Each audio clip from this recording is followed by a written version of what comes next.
श्री सच्चिदानंद सद्गुरु साईनाथ महाराज की जय। सद्गुरु भरद्वाज महाराज की जय। குருதேவ தத்தா. சாய்நாதரின் ஆசிகளோடும் ஆச்சாரிய கிராலா பரத்வாஜா மாஸ்டர் அவர்களின் அனுகிரகத்தோடும் நாம் இன்று இந்த சத்சங்கத்தை தொடங்கும். சாப்டர் 30. சாவித்ரி தத்தாத்ரேயர் அவங்கள பத்தி தான் சொல்லிட்டு வராங்க. அந்த அம்மையார் குருவை பார்க்கறதுக்காக கந்தர்வபுரம் போயிருக்காங்க. போயிட்டு தன்னுடைய கணவரை எப்படியாவது காப்பாற்றணும் அப்படின்ட்டு குருவை போய் பார்க்கறதுக்காக போறாங்க. போயிட்டு ஊர்ல விசாரிச்சுட்டு வரும்போது பார்த்தா அவருடைய கணவர் இறந்திருக்காரு. ஸோ அந்த அம்மா துக்கம் தாழாம ரொம்ப கஷ்டத்தோட அழறாங்க. அப்படி அந்த அம்மா அழுதுட்டு இருக்க சமயத்துல ஒரு சத்புருஷர் வராரு. வந்துட்டு நீ ஏன் அழுதுட்டு இருக்க அப்படின்னு கேக்குறாரு. இல்ல சுவாமி, நான் இங்க என் கணவரை குரு கிட்ட கொண்டு வந்து காப்பாத்திடலாம்னு சொல்லி வந்தேன், ஆனா இந்த மாதிரி ஆயிடுச்சு அப்படின்னு சொல்றாரு. அப்போ அவர் சொல்றாரு, நீ யார்? இங்க படுத்துட்டு இருக்காரு இவர் யார்? ஒரு மனுஷனுக்கு பிறப்புன்னு வந்துட்டா இறப்புன்றது எழுதப்பட்ட ஒரு உண்மை. யாரா இருந்தாலும் பிறந்தா கண்டிப்பா இறந்துதான் ஆகணும். சோ அப்படிப்பட்ட இறக்கும் தன்மையுடைய இந்த உடலுக்காகவா நீ இப்படி கஷ்டப்படுற அப்படின்னு சொல்றாரு. இந்த உடலானது கர்மா மற்றும் தன்னோட 3 குணங்கள், அதாவது ராஜசம், தாமசம், சாத்வீகம் அப்படின்ற அந்த 3 குணங்கள் மற்றும் தான் செய்யக்கூடிய செயல்களால் ஏற்படக்கூடிய வினையின் பயன், இதுதான் கர்மா.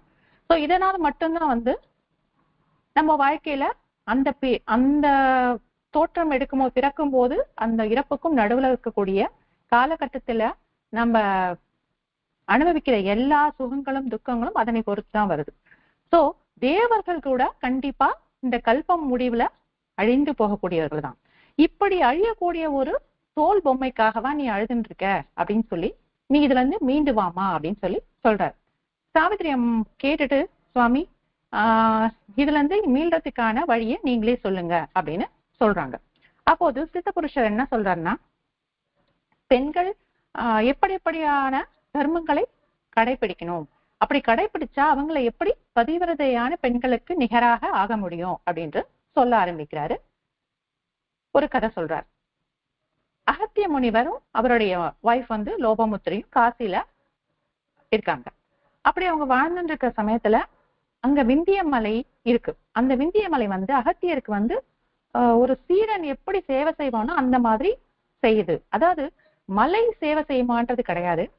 சோ அந்த மலை செழிப்பாகவும், அந்தந்த காலகட்டத்துல மழை பொழிவு, அப்புறம் செல்வ வளங்கள், பயிர்கள்லாம் நல்லா செழிச்சு வளர்றது, அந்த மாதிரி எந்த ஒரு குறைகளும் இல்லாத செல்வ செழிப்போட அங்க இருக்க மக்கள் வாழறதுக்கு வழிவகை செய்யுது.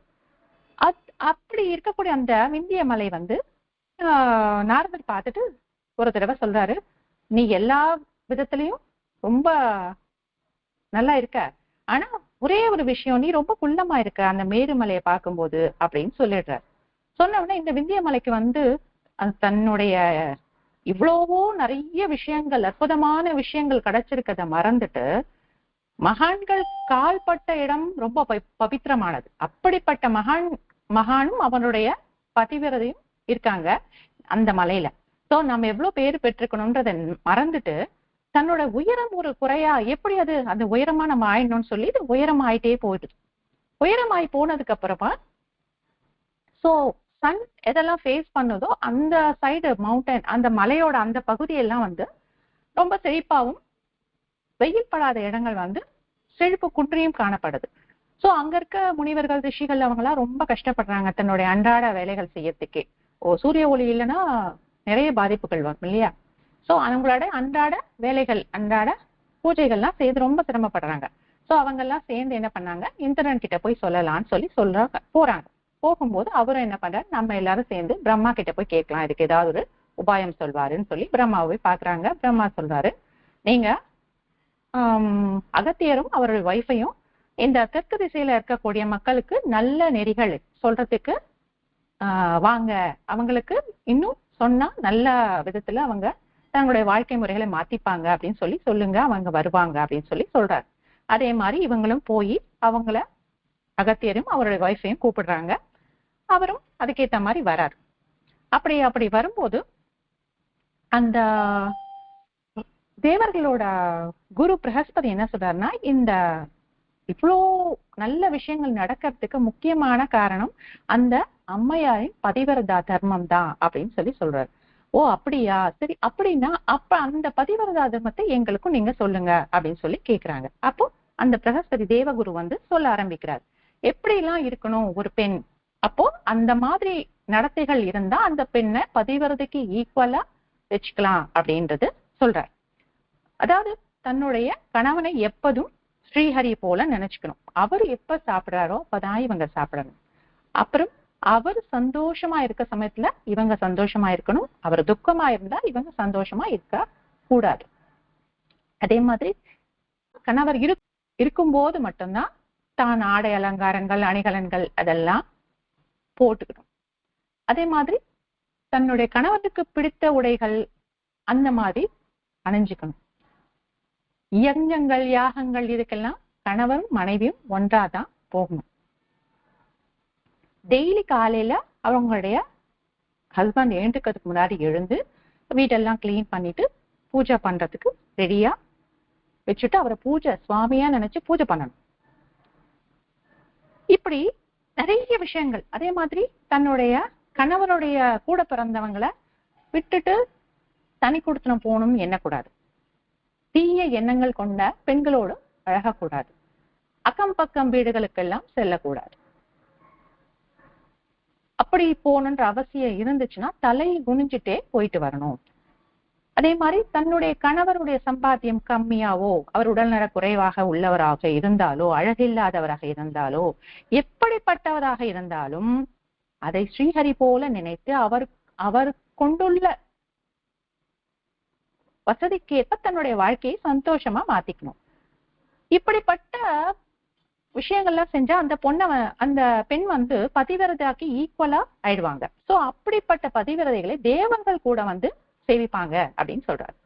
சோ இப்படிப்பட்ட பெண்களை கல்யாணம் பண்ணிக்கொண்டா அந்த வம்சத்தில் உள்ள எல்லாருக்கும் செல்வம் கடாட்சங்கள் கிடைக்கும் அப்படின்னு அந்த பதிவிரதா தர்மத்தை சொல்றாரு. இவர் சொன்ன இந்த தர்மத்தை சித்த புருஷர் சாவித்திரி கிட்ட சொல்லிட்டு இருக்காரு. அப்போ சாவித்திரி கேக்குறாங்க, சுவாமி என்னுடைய வீட்டுக்காரர் இறந்துட்டாரு, அப்ப வந்து நான் என்ன பண்றது, இந்த தர்மங்கள்லாம் கடைப்பிடிச்சு வாழ்ந்து வந்தும் எனக்கு இந்த நிலைமையா அப்படின்னு சொல்லும் போது சரி, அம்மா கணவன் இறந்துட்டா மனைவி வந்து உடன்கட்டை ஏறுவது ரொம்ப நல்லது, ரொம்ப விசேஷமான விஷயம். ஆனா கணவர் வந்து ஒரு இடத்துல இருந்துட்டாரோ இல்ல அவருடைய பிணம் கிடைக்காம இருந்தாலோ ரொம்ப தூரத்துல இல்ல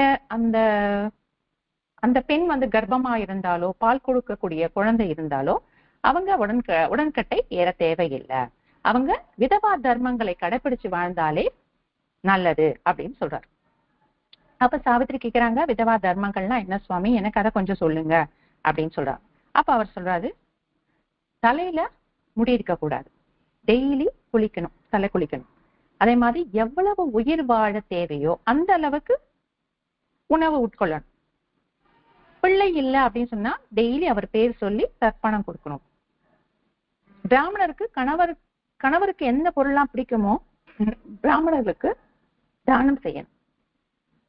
ருத்ராபிஷேகம், ஈஸ்வரனின் ருத்ராபிஷேகத்துக்கு குடங்கள் தண்ணீரோட கொடுக்கணும் அப்படின்னு சொல்லி சொல்றாரு. இந்த மாதிரி சில விஷயங்கள் எல்லாம் செஞ்சுனா நீ வந்து அந்த தர்மங்களை பாதுகாத்தாலே போதுமா அப்படின்னு சொல்றாரு. நான் இதுல உனக்கு 2 விஷயம் சொன்னேன்.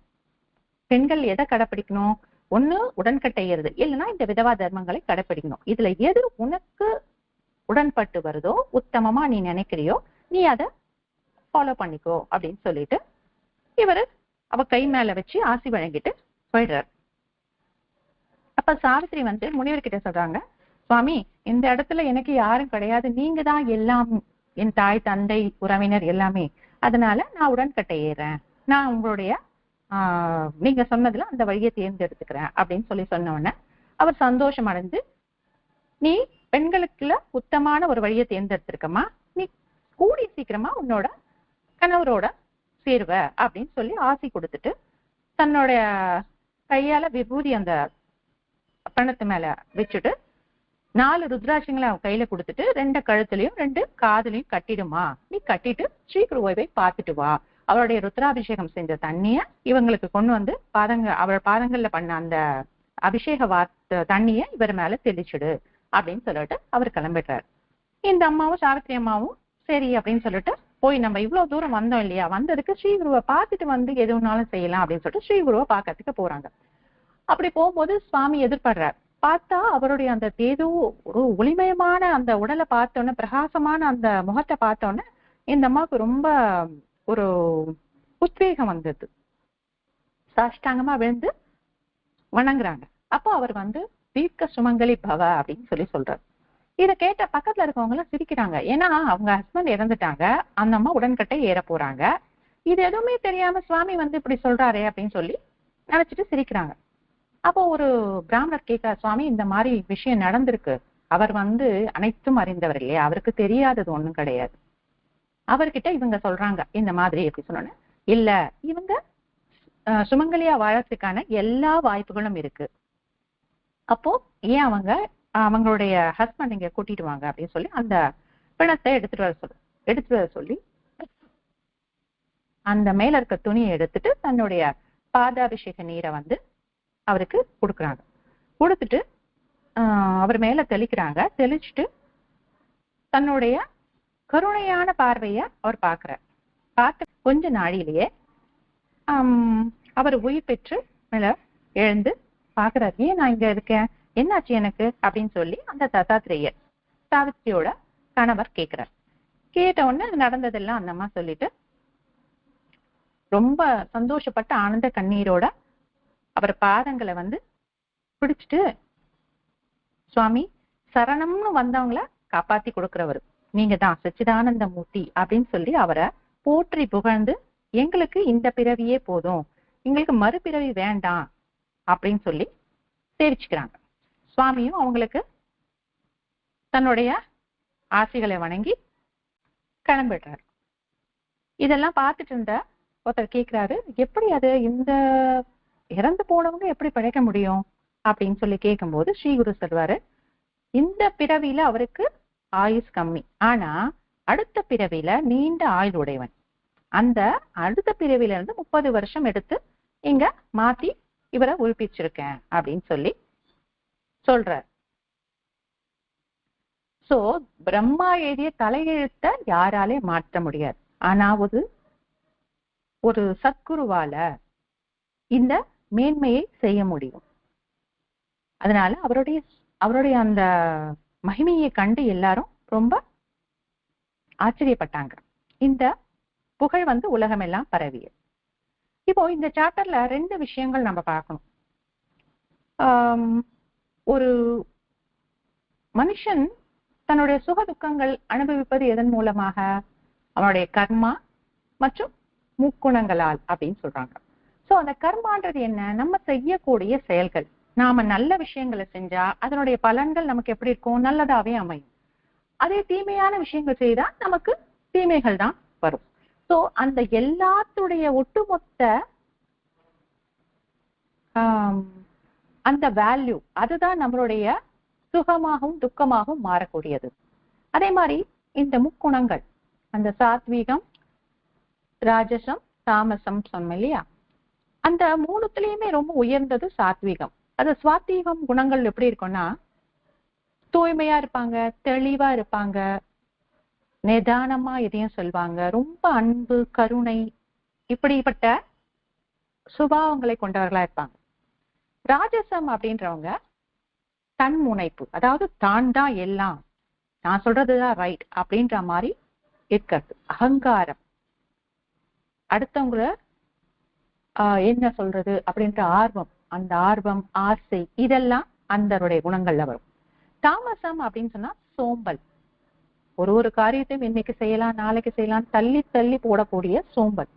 அறியாமை, எதையும் தீர அறிஞ்சு செய்யணும் அப்படின்றது உடையவங்க.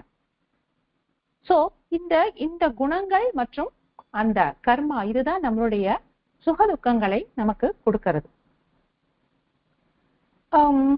ஒரு சின்ன எக்ஸாம்பிள், நம்மளுடைய இந்த இந்திரியங்கள் கண், காது, மூக்கு, வாய் இருக்கு இல்லைங்களா, ஐம்புலன்கள். இந்த ஐம்புலன்கள் தான் நம்மள நல்லதோ கெட்டதோ செய்ய தூண்டுபவையாக உள்ளன. அதை நம்ம அடக்கி ஆண்டாலே நம்ம சுவாமியை நோக்கி போறதுக்கான வழிகள் கிடைக்கும். இப்போ ஒரு கோயிலுக்கு போறோம், கோயில்ல சுவாமியை சேவிக்கிறதுக்கு நிக்கிறோம். அப்போ ஒரு காத்துல ஒரு காஃபி ஸ்மெல் வருது. உடனே நம்ம மூக்கு என்ன பண்ணும், நாசி முகரும், வாய்க்கு அதை டேஸ்ட் பண்ணும், அப்படியே மனசுல நினைச்சு அதை கொண்டு வரும். காதுல அந்த சத்தம் எங்க இருந்து வருது, எந்த வீட்டுல காஃபி போடுறாங்க அப்படின்னு கண்களும் காதும் தேடும். சோ இந்த ஐம்புலன்கள் எல்லாத்துக்குமே காரணம் நல்லதா செய்யக்கூடியதும் சரி, அதை தீமையா பார்க்கக்கூடியதும் இந்த ஐம்புலன்கள் தான். அதனாலதான் பெரியவங்க சொல்லுவாங்க, நல்லவங்களோட பேசுங்க, நல்ல விஷயங்களை கேளுங்க, நல்லதை பாருங்க. இது ஏன்னா நம்ம ஆழ் மனசுல நம்ம எதை பாக்குறோமோ அதனுடைய சாராம்சம் தான் நமக்கு மனசுல பதியும். இப்போ நீங்க அந்த நினைவு வித்தின் அ செகண்டாவது கூட இருக்கட்டும், ஆனா அந்த க்ஷணம் நீங்க சாமியை விட்டு விலகிதான் இருக்கீங்க இல்லையா? சோ அந்த புலன்களை நம்ம கட்டுப்படுத்தி நல்ல வழிகள் செஞ்சா கர்மாக்கள் குறையும். சோ நம்ம வாழ்க்கையில நம்ம மேன்மையான ஒரு இடத்தை நோக்கி போறதுக்கு ஒரு சான்ஸ் இருக்கு. செகண்ட் திங், இப்போ இந்த சாவித்திரி கதையில அந்த பொண்ணு ரொம்ப சின்ன பொண்ணுதான். அவங்க ஹஸ்பண்ட்க்கு ஒரு 16 இயர்ஸ் இருக்கும். அப்ப அந்த பொண்ணு பாத்துக்கோங்க எவ்வளவு சின்ன பொண்ணு. ஆனா அந்த சின்ன பொண்ணு தன்னுடைய கணவரை எப்படி சேவிச்சாலாம், தெய்வம் அப்படின்னு நினைச்சு ரொம்ப பக்தியோட அன்போட சேவிச்சிருக்கா. எப்போ அவளுக்கு உடம்பு சரியில்லை, அவரை மோசமான ஒரு ஸ்டேஜ்ல இருக்காருன்னு போதும் அந்த அன்போ நேசமோ பக்தியோ குறையவே இல்லை. ஒரு சமயம் அந்த பையனே சொல்றான், இந்த மாதிரி தத்தாத்ரேயர் அந்த பையன் சாவித்திரியோட ஹஸ்பண்டே சொல்றாரு, நான் கண்டிப்பா இறந்து போயிருவேன், எனக்கு தெரியுது, நீ எதுக்கு என்னோட இருந்து கஷ்டப்படுற, நீ இன்னும் இந்த வாழ்க்கைனா என்ன, அதனுடைய சுக துக்கங்களை நீ அனுபவிக்கவே இல்லை, நீ அதனால நீ என்னை விட்டுட்டு உங்க அம்மா வீட்டுக்கு போயிடு அப்படின்னு அவரே சொல்றாரு. அது அந்த பொண்ணு கேட்டுட்டு, அந்த சின்ன வயசு அந்த சின்ன பொண்ணு சொல்லுது, இந்த வார்த்தையை கேட்டு நான் இன்னும் உயிரோட இருக்கனே, எனக்கு இப்படிப்பட்ட ஒரு நிலைமை வரணுமா அப்படின்னு அவ கேக்குறா. ஏன்னா அந்த தத்தாத்திரேயர் சொல்றாரு, என்னுடைய பெற்றோர்கள் கூட நான் எதுவும் இன்னும் செய்யல, என்னால உனக்கும் எதுவும் செய்ய முடியல, அப்படி இருக்க பட்சத்துல நீ ஏன் என்னோட இருக்க, நீ உங்க அம்மா வீட்டுக்கு போயிடு அப்படின்னு சொல்றாரு. ஆனா அந்த பொண்ணு அவங்க கணவர் மேல் கொண்ட அந்த அன்பு, பக்குவம், பக்தி இதெல்லாம் அந்த குழந்தைய இல்ல எதுவா இருந்தாலும் நான் உங்களோட தான் இருப்பேன் அப்படின்னு சொல்றான். இந்த அன்பு பக்தி இதெல்லாம் எங்க இருந்து வந்துச்சு? ஏன்னா இதெல்லாம் நம்முடைய பண்பாடு, அந்த காலத்துல இருந்து வந்தது, காலங்காலமா இதெல்லாம் பின்பற்றி வந்தார்கள் நம் முன்னோர்கள். கணவன் தான் தெய்வம், அவர் சொல்றது அப்படியே செய்வாங்க. ஆனா காலப்போக்குல இந்த ஆண்களும் கொஞ்சம் கொஞ்சமா சேஞ்சஸ் ஆகி தீய பழக்கங்கள் கெட்ட எண்ணங்கள் அப்படின்னு வந்த போது அவங்களை விட்டு விலகிறது அப்படின்றது ஓகே. இப்போ ஒரு திருமணம் எடுத்துக்கோங்க, அந்த திருமணத்துல 2 பேர் பெண் கையும் ஆண் கையும் பிடிச்சு வலம் வர சொல்லுவாங்க அக்னிய. அது என்ன அர்த்தம்? எனக்கு நீ உனக்கு நான், எப்பாற்பட்ட இடத்துலயும் நம்ம பிரிவு அப்படின்றது இருக்கக்கூடாது, நாம் இருவரும் ஒருவரே அப்படின்ற சொல்லக்கூடிய அக்னி சாட்சியாக அப்படின்னு சொல்றது அதுதான். ஆனா அந்த அன்பு பந்தம் இதெல்லாம் யாராலையும் விடவும் முடியாது, விட்டு கொடுக்கவும் முடியாது. திருமணம் அப்படின்னு சொன்னாலே ஒரு பெண்ணானவள் எங்கேயோ பிறந்து எங்கேயோ வளர்ந்து மொத்தமாவே சேஞ்ச் ஆகி ஒரு இடத்துல தன்னுடைய சொந்த பந்தங்கள், உற்றார் உறவினர், தன்னுடைய ஃப்ரெண்ட்ஷிப், தான் வாழ்ந்த இடம், நேசிச்ச கோயில் எல்லாமே எல்லாமே விட்டுட்டு தன்னுடைய புது வீட்டுக்கு கணவன் வீட்டுக்கு வரார். அந்த கணவனும் அதே மாதிரிதான் தன்னுடைய சொந்தங்களை, தன்னுடைய அப்பா அம்மா கொடுத்த முழு அன்புல இருந்து கொஞ்சம், இது எல்லாமே மாத்தி 2 பேரும் பரஸ்பரமா ஒண்ணு விட்டு கொடுத்துதான் அந்த பந்தத்துல இணையறாங்க. அப்போ அந்த பெண் எது சொன்னாலும் அந்த பையன் ஒரு டிசிஷன் எடுக்கிறான் அப்படி சொன்னா அந்த வீட்டுல அவங்க அப்பா அம்மா கிட்டயும் கேட்பாங்க, அந்த பெண்கிட்டயும் ஒரு வார்த்தை கேட்பாங்க. இப்படிதான் அந்த காலகட்டங்கள்ல இருந்தது. அதுக்கான மரியாதை கொடுக்கப்பட்டது. ஆனா இப்ப அப்படி இருக்கா? நீ நீ ஒரு வார்த்தை சொன்னீனா நான் ஏன் அதை கேட்கணும்? ஈகோ ஜாஸ்தி ஆயிடுச்சு. தன்னுடைய கணவருக்கு மரியாதை கொடுத்தா கூட அதை கௌரவம் குறைச்சல் நினைக்கக்கூடிய நிறைய பெண்கள் அந்த மாதிரி ஒரு ஒரு உள்ளமைப்புக்கு வந்திருக்காங்க. அப்பெல்லாம் ஒரு ஹஸ்பண்ட பேர் வச்சே கூப்பிட மாட்டாங்க. உங்க தாத்தா பாட்டி நீங்க நினைச்சு பாருங்களேன், அதெல்லாம் விளையாட்டா சிரிப்பா இருக்கும். ஆனா அந்த காலகட்டத்துல அவங்க பேர் கூட சொல்ல மாட்டாங்க. ஆனா இப்ப இருக்கவங்க பேர் கூட சொல்றது இல்ல, டைரக்டாவே வாடா போடா அந்த மாதிரி எல்லாம் பேச ஆரம்பிக்கிறாங்க. ஏன்னா நம்ம ஒரு ஹஸ்பண்ட் சொல்லி கேட்டுட்டா, அப்பா அவ ரொம்ப அவங்க ஹஸ்பண்ட்க்கு ரொம்ப அடங்கி இருப்பா போல இருக்கு, அதான் அவ அப்படி சொன்னவனே அப்படி கேக்குறாங்க, அவர் கூப்பிட்டவனே ஓடுறாங்க அப்படின்னு சொல்லி நினைக்கிறாங்க. அதெல்லாம் கிடையாது. இப்போ நம்ம படிக்கிறோம் இல்லையா இந்த சரித்திரம்,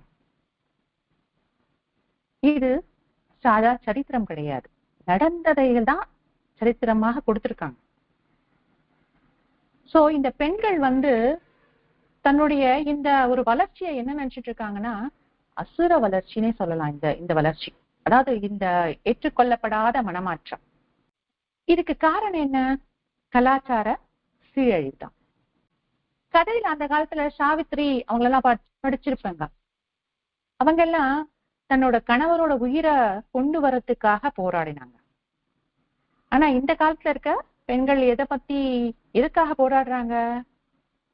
டிவோர்ஸ்.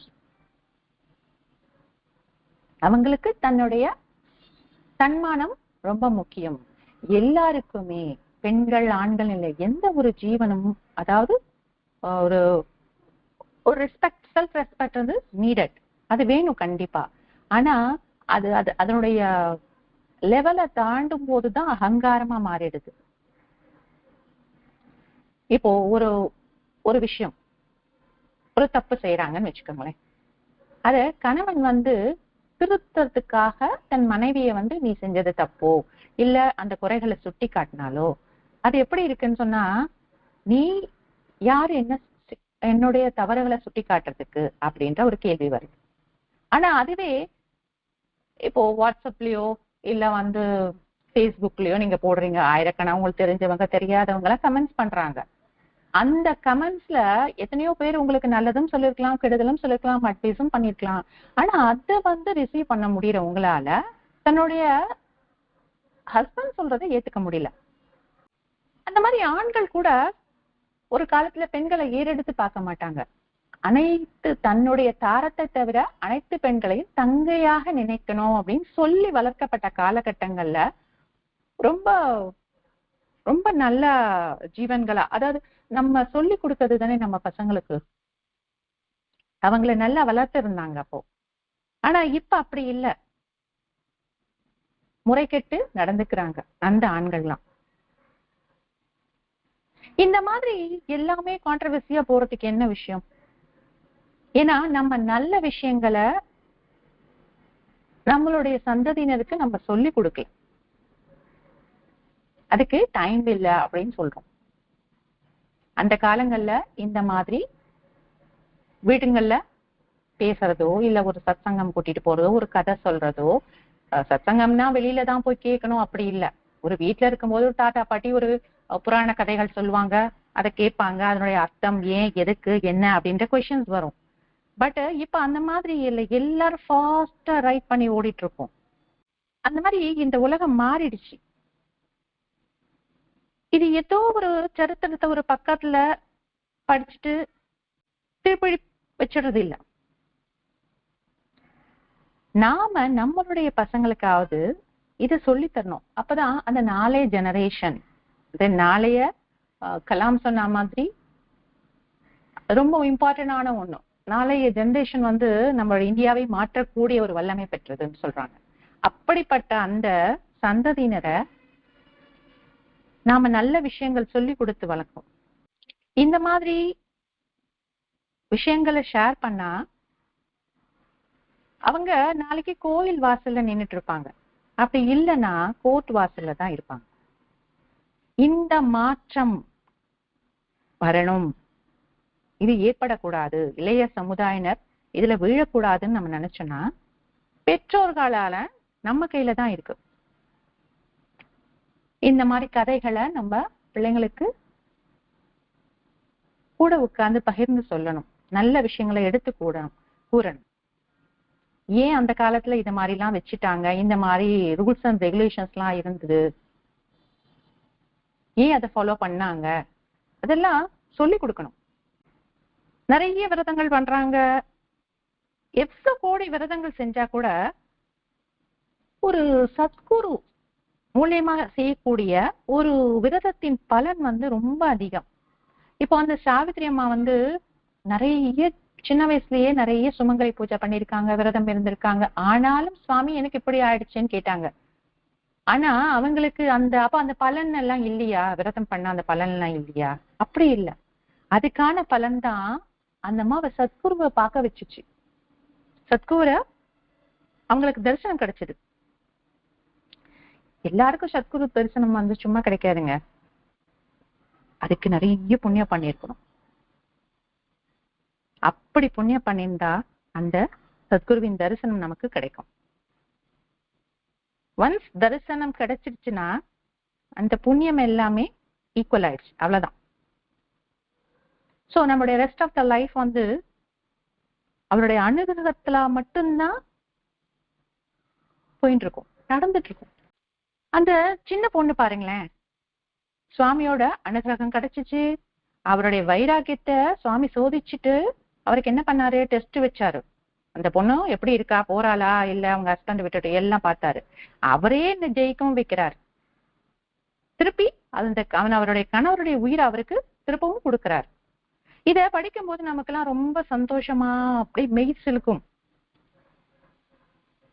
ஆனா இந்த மாதிரி நம்ம வாழ்க்கையும் இருக்கணும். அந்த நினைப்பை வர வைப்பதுதான் சத்சங்கம். நமக்குள்ள எந்த ஒரு திருத்தங்களையும் கொண்டு வராத சத்சங்கம் எதுக்குப்பா? அந்த சத்சங்கம் கேட்டும் அதுல போய் கலந்துட்டும் ஒரு பலனும் கிடையாது. நாம ஒருத்தருக்கு ஒரு விஷயம் சொல்றோம், அப்போ அந்த விஷயம் வந்து நாம ஃபர்ஸ்ட் அதை கடைப்பிடிச்சிருக்கணும், அப்பதான் நம்மளால சொல்ல முடியும். ஃபார் எக்ஸாம்பிள், ரமண மகரிஷி கிட்ட ஒரு அம்மா வந்தாங்க, அவங்க பையனை கூட்டிட்டு. சுவாமி கிட்ட போய் சுவாமியை பார்த்துட்டு, சுவாமி இவன் வெள்ளம் ரொம்ப அதிகமா சாப்பிடுறான், அவனை சாப்பிட வேண்டாம்னு சொல்லுங்க அப்படின்னு சொல்லிட்டாங்க. ஒரு சுவாமி ஒண்ணு என்ன சொன்ன, சரி அடுத்த வாரம் வாமா அப்படின்னாங்க. அந்த அம்மாவும் வராங்க. அடுத்த வாரம் வாமான்னு சொல்லி அனுப்புறாரு. அந்த அம்மாவும் அடுத்த வாரம் வராங்க. அதுக்கு அடுத்த வாரமும் சொல்றாரு, அம்மா அடுத்த வாரம் வாங்க. அந்த அம்மா 3rd week 3 weeks கம்ப்ளீட் ஆச்சு, 4th week வராங்க. பார்த்த உடனே அந்த பையனை பார்த்து, தம்பி நீ வெளில சாப்பிடாதரா கண்ணா, அது உடம்புக்கு நல்லது இல்ல, அம்மா சொல்றது கேளு அப்படின்னு சொல்றாரு. அந்த அம்மா ஏதோ அட்வைஸ் பண்ணுவாரு, ஏதோ ஸ்லோகம் சொல்லி கொடுப்பாரு, இல்ல வேற ஏதாவது திட்டுவாரு, ஏதோ நினைச்சிருக்காங்க. ஆனா ஒண்ணுமே இல்ல, சிம்பிளா இந்த வார்த்தை சொன்னோன்னு அவங்க சுவாமி கிட்ட கேக்குறாங்க, சுவாமி இந்த வார்த்தையை நீங்க அன்னைக்கே முதல் நாள் நான் வந்து கேட்கும் போதே சொல்லிருக்கலாம் இல்லையா அப்படின்னு. அப்போ அவர் சிரிச்சிட்டு சொல்றாரு பார்த்துட்டு இந்த அம்மாவை, அம்மா நீங்க சொன்ன அந்த வெள்ளம் விடுறதுக்கு எனக்கு நேத்து வரைக்கும் இருந்துச்சு டைம். முதல்ல நான் அதை பழகிக்கணும், என்னால முடியும் நான் செஞ்சேன் அப்படின்றதான் நான் இன்னொருத்தருக்கு சொல்ல முடியும். ஒரு மகானே அந்த அளவுக்கு இறங்கி ஒரு சின்ன ஒரு குழந்தைக்கு ஒரு வெள்ளம் சாப்பிடுறது நிறுத்துன்னு சொல்றதுக்கு தான் அதை எடுத்திருக்காரு பாருங்க. அதை என்னுடைய மனசோ அதை அழப்பாயாம அந்த ஆசைக்கு அடிமையாகாம அதை நான் கேட்கும் போதுதான் நான் இன்னொருத்தருக்கு சொல்ல முடியும் அப்படின்னு சொன்னார். நான் முன்னோர்களும் நமக்கு சொல்லி கொடுத்திருக்கிறது இதுதான். இந்த கிரந்தத்துல உள்ளதும் அவ்வளவு மகிமையானது. அதாவது இந்த கிரந்தத்துல என்ன இருக்கு, ஒரு ஒரு அத்தியாயத்திலயுமே சுவாமி எப்படி மகிமைகளை கொடுக்கிறார். சத்குருவின் அனுகிரகம் எப்படி கிடைக்குது அப்படின்றதுதான் நாமதாரகன் கடைசி வரைக்கும் சொல்லிட்டே வரார். இதுல இன்னொரு பாயிண்ட், உடன்கட்டை ஏறுதல். உடன்கட்டை ஏறுதல்னா என்ன? அது அப்படியே அவர் இறந்ததுக்கு அப்புறம் கூடவே அந்த அம்மாவை இறந்துடணும்னு ஜெனரல் ஒப்பீனியன். அது அப்படி இல்லை. அது ஒரு ரொம்ப ஒரு கஷ்டமான விஷயம்தான் அந்த உடன்கட்டை ஏறுதல்ன்றது. அந்த ஹஸ்பண்ட் இறந்துட்டா அந்த அம்மா உடன்கட்டை ஏறத்துக்கு அந்த அம்மாவோட முழு சம்மதம் இருந்தால்தான் அதை உடன்கட்டை ஏறுவாங்க. இது ஏன் சொன்னா, அந்த காலங்கள்ல நம்ம தேசத்தை நோக்கி பல அரசர்கள் வந்து போர்ல வென்று ஆட்சி புரிய தொடங்கினாங்க. அப்படி இருக்க சமயத்துல இந்த குடும்பம், கௌரவம், வம்சம் அப்படின்றது ரொம்ப பார்த்துட்டு இருந்தாங்க. சோ அப்ப நம்ம குடும்ப பெண்களுக்கு அவருடைய வாழ்க்கை வந்து நல்லா இருக்கணும், சீரழியக்கூடாது அப்படின்னு நினைச்சாங்க. அந்த எண்ணத்தினாலதான் அவங்க அந்த கணவனை இழந்த பெண்களை, சின்ன பசங்களா இருப்பாங்க அந்த காலங்கள்லாம் உங்களுக்கு தெரிஞ்சிருக்கும், சின்ன வயசுலயே கல்யாணம் பண்ணி கொடுத்துருவாங்க. சோ அப்படிப்பட்ட அந்த குழந்தை மத்த யாராலையும் எந்த ஒரு தீங்குக்கும் ஆளாக கூடாது அப்படின்னு சொல்லிதான் அத வந்து அவங்க செஞ்சுட்டு இருந்தாங்க. ஆனா காலச்சக்கரம் வந்து நிறைய மாற்றங்களை கொண்டு வந்துச்சு. நிறைய புரட்சியாளர்கள் வந்தாங்க. அவங்க வந்து தன்னொழுக்கத்தை சொல்லி கொடுத்தாங்க. அதே மாதிரி பெண் என்றால் எப்படிப்பட்டவங்க? பெண் என்றால் சக்தி ஸ்வரூபம். அவங்க வந்து அதிபராசக்தியின் ரூபம். அவங்களுக்கு அவங்கள தன்னை காத்துக்கிறதுக்கு கண்டிப்பா முடியும் அப்படின்ற ஒரு பாசிட்டிவ் வைப், ஒரு பாசிட்டிவ் எனர்ஜி எல்லாருக்குள்ளயும் கொண்டு வந்தாங்க. அந்த இந்த உலகத்துக்கும் சொல்லிட்டு அந்த ஃபார்மாலிட்டிஸை நிறுத்திட்டாங்க. ஓகே, இப்போ நமக்கு வாங்கி கொடுத்த இந்த சுதந்திரம் நாம இழக்க கூடாது, பாதுகாத்துக்கணும் எப்பவுமே. சோ இந்த மாதிரி நல்ல விஷயங்கள், நல்ல கிரந்தங்களில் உள்ள மகான்களின் கதைகள், நல்ல சாராம்சத்தை சொல்லக்கூடிய கிரந்தங்கள், இவையெல்லாம் நம்ம பசங்களுக்கு கொடுத்து அவங்களுக்கு படிக்கிறதுக்கான வாய்ப்பு அளிக்கணும். இல்ல அதுல உள்ளத டைம் இல்லையா, நீங்க வந்து ஒரு ஒரு ஒரு வீக்ல ஒரு ஹாஃப் அன் அவர் உட்கார்ந்து பேசும்போது இந்த விஷயங்கள்ல பகிர்ந்துக்கணும். நல்லது முதல்ல நம்ம கிட்ட இருந்து தொடங்கணும். சோ இந்த விஷயங்களை வந்து it's a part of life அப்படின்றது சொல்லி கொடுக்கணும் நம்ம குழந்தைங்களுக்கு. புக்கு படிக்கிறதுன்றது எப்பவுமே ரொம்ப நல்ல விஷயம். அதுலயும் இந்த மாதிரி நெறிகளை சொல்லிக் கொடுக்கக்கூடிய கிரந்தங்களை அவங்கள படிக்க வைக்க தூண்டணும். சோ இந்த மாதிரி விஷயங்கள் நம்ம பிள்ளைங்களுக்கு சொல்லி கொடுத்தோமா அவங்க நல்லதை மட்டுமே கேட்பாங்க, நல்லதை மட்டுமே செய்வாங்க. இததான் நம்ம சாய் மாஸ்டரும் சொல்லியிருக்காங்க. அவங்க சத்சங்கன்ற இந்த மூலியமா எல்லாருக்கும் நல்ல விஷயங்கள், நல்ல கருத்துக்களை, அதாவது மறந்து இருந்தாலும் தூசி தட்டி திருப்பி எழுப்பி அதை நம்ம மனசுல இருத்தி நல்ல விஷயங்களே நம்ம செய்ய சொல்றது. நம்மளுடைய பிறவி பயனுடைய அடுத்த கட்டத்துக்கு நம்ம கொண்டு செல்றதுக்கு சத்சங்கங்கள் எவ்வளவு முக்கியம் அப்படின்றது நம்ம எல்லாருக்குமே தெரியும். அதுதான் நம்ம மாஸ்டர் நமக்கு கொடுத்திருக்கார். இதனுடைய அடுத்த விளக்கத்தை நெக்ஸ்ட் சத்சங்கத்துல பார்ப்போம். ஸ்வஸ்தி. श्री सच्चिदानंद सद्गुरु साईनाथ महाराज की जय। सद्गुरु भरद्वाज महाराज की जय। गुरुदेव दत्ता।